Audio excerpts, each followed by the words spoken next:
इस वीडियो में हम लोग देखने वाले हैं क्लास 8 का सामाजिक आर्थिक का चैप्टर नंबर 7 सहकारिता, इस अध्याय का क्वेश्चन आंसर। तो चलिए फटाफट से स्टार्ट करते हैं। उससे पहले चैनल को सब्सक्राइब कर लीजिएगा और इस वीडियो को आप लोग लाइक कर लीजिएगा। अगर आप लोग जवाहर नवोदय विद्यालय या फिर प्रतिभा खोज की तैयारी करना चाहते हैं, उसके बारे में सारा कुछ जानना चाहते हैं, क्या एग्ज़ाम पास करने के बाद आपको क्या क्या सुविधाएँ मिलेगी, क्या क्या मिलेगा, तो आप लोग कमेंट कीजिएगा। मैं पूरा डिटेल में वीडियो बना दूँगा, ठीक है। तो चलिए फटाफट से इस अध्याय का क्वेश्चन आंसर देखते हैं। तो देखिए अभी हम लोग देखेंगे अभ्यास के प्रश्न, ठीक है। अभ्यास के सारे प्रश्न देखेंगे। अगर आप लोग पाठ का प्रश्न देखना चाहते हैं तो कमेंट कर दीजिएगा, नीचे वीडियो आ जाएगी। क्वेश्चन नंबर 1 है सहकारी। देखिए सर, क्वेश्चन नंबर 1 क्या कह रहा है आपका, सहकारी समिति के सदस्य कौन होते हैं, वे मिलकर क्या करते हैं, इससे क्या लाभ होता है। चलिए इसका उत्तर देखते हैं। तो देखिए, सहकारी समिति का सदस्य कोई भी उत्पादक हो सकता है। जिन उत्पादकों के हित के लिए समिति बनती है, उन्हीं से जुड़े उत्पादक उस समिति के सदस्य बनते हैं। जैसे दूध उत्पादक सहयोग समिति में केवल दूध उत्पादक ही सदस्य बन सकते हैं। ये सदस्य मिलकर अपने हित व अपनी उन्नति के लिए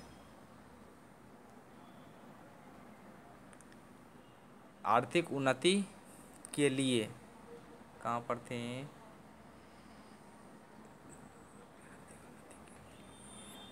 इससे लाभ यह होता है, आर्थिक उन्नति के लिए प्रयास करते हैं, ठीक है, मिलजुल कर प्रयास करते हैं। इससे यह लाभ होता है कि समिति के सदस्य शोषण, व्यर्थ की परेशानी और अपने उत्पाद को बेचने में भागम भाग से बच जाते हैं।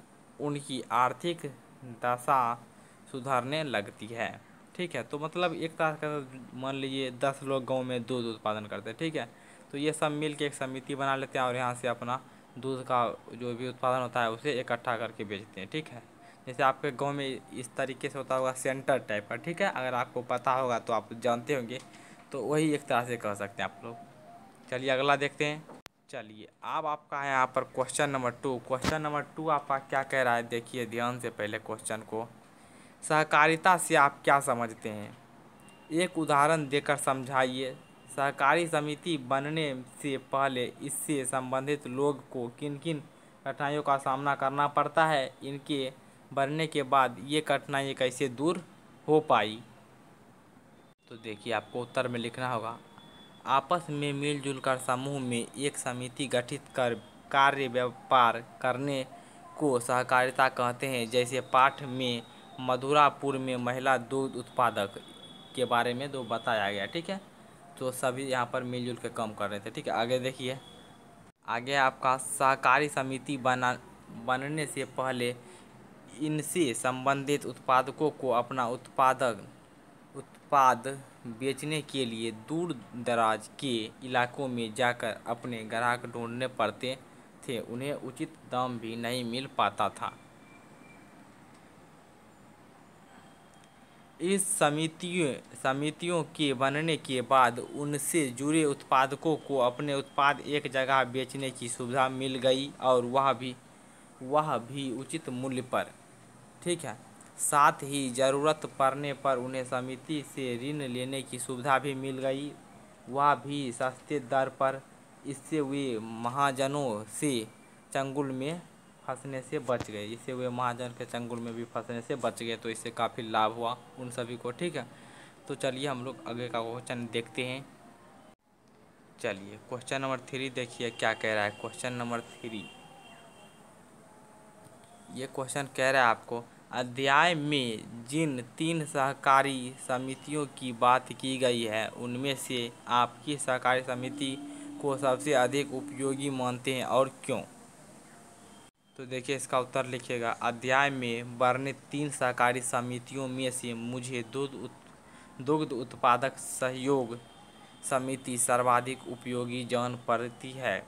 कारण कि ऐसी समिति के गठन से अच्छी गुणवत्ता का दूध उचित मूल्य पर शहरों में घर घर तक उपलब्ध हो जाता है, जिनके बिना हमारा काम नहीं चल सकता। गांव में तो दूध की उपलब्धता खटालों से हो भी जाती है, पर शहर में उतने खटाल होना संभव ही नहीं है जो पूरे शहर की दुग्ध आवश्यकताओं की पूर्ति कर पाए, वह भी अच्छी क्वालिटी का और उचित दर पर और निर्धारित समय पर। दूध बूथों पर फौरन पैकेट का दूध ले लेने से खटाल में जाकर देर तक गाय दुहाने तक इंतज़ार करने का समय भी बच जाता है। चलिए अगला क्वेश्चन देखते हैं। क्वेश्चन नंबर 4 यहाँ पर देखिए आप लोग क्या कह रहा है। सहकारी समितियों के कामकाज में कौन कौन सी मुश्किलें आती हैं? आपके विचार में इन मुश्किलों को हल करने के लिए क्या क्या किया जा सकता है? मान लीजिए आप मथुरापुर महिला दूध उत्पादक समिति के अध्यक्ष हैं। अपनी समिति को अच्छी तरह से चलाने और उनमें अधिक से अधिक लोग को जोड़ने के लिए आप क्या क्या कोशिश करेंगे? तो चलिए इसका उत्तर हम लोग देखते हैं। तो देखिए, इन मुश्किल को हल करने के लिए नए सदस्य की जांच पड़ताल करके ही उन्हें समिति के सदस्य बनाना चाहिए। यदि किसी व्यक्ति के बारे में कोई संदेहास्पद मतलब कि शंका बात मूल हो तो उसे समिति से निकाल देना चाहिए। जिस पर भी आपको शंका हो उसे समिति से बाहर निकाल देना चाहिए। और देखिए आगे क्या है। यदि मैं मथुरापुर महिला दूध उत्पादक समिति का अध्यक्ष होता तो समिति को अच्छी तरह से चलाने के लिए मैं उसमें गलत व्यक्ति को प्रवेश नहीं लेने देता। जो भी गलत व्यक्ति हैं उसे हम लोग उसमें जोड़ते ही नहीं, ठीक है। यदि बाद में पता चलता कि कोई व्यक्ति संगठन में गलत है तो उसे फौरन निकाल देते। अधिक से अधिक लोग को अपनी समिति से जोड़ने के लिए मैं समिति का